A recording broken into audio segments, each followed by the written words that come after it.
Dites-nous un mot de la bonne gouvernance. De la bonne gouvernance. Bon. Avec vous pourriez dire un mot de la justice sociale. On nous invente des concepts comme ça à longueur de temps. La bonne gouvernance, c'est un Français qui m'a dit que ça, c'est un concept de pays sous-développé.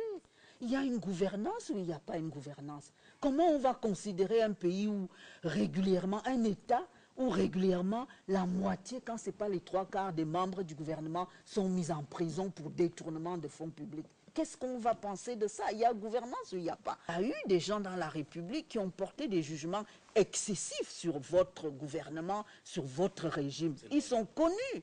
Hein? La lettre ouverte aux Camerounais par Mongo Betty, elle s'est prononcée sur votre gouvernement et votre façon de diriger. La corruption, c'est devenu un fléau. Ce n'est pas l'opposition qui l'invente.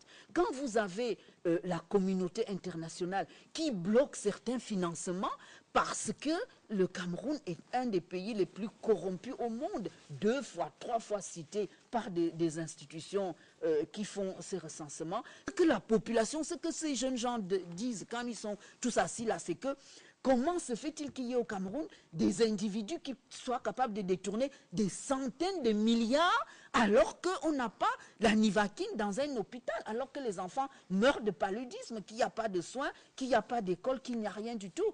Donc si vous voulez changer l'image du Cameroun, monsieur le professeur, commencez par mettre de la lumière dans l'aéroport. Je suis descendu dans l'aéroport de Douala en pleine obscurité. Je n'ai jamais vu ça nulle part au monde, à mon âge. Et Dieu sait si j'ai sillonné le monde, même dans les pays les plus pauvres de la planète. Un aéroport, c'est la vitrine d'un pays. Quand dans un aéroport, on est dans l'obscurité, de quelle gouvernance parlez-vous?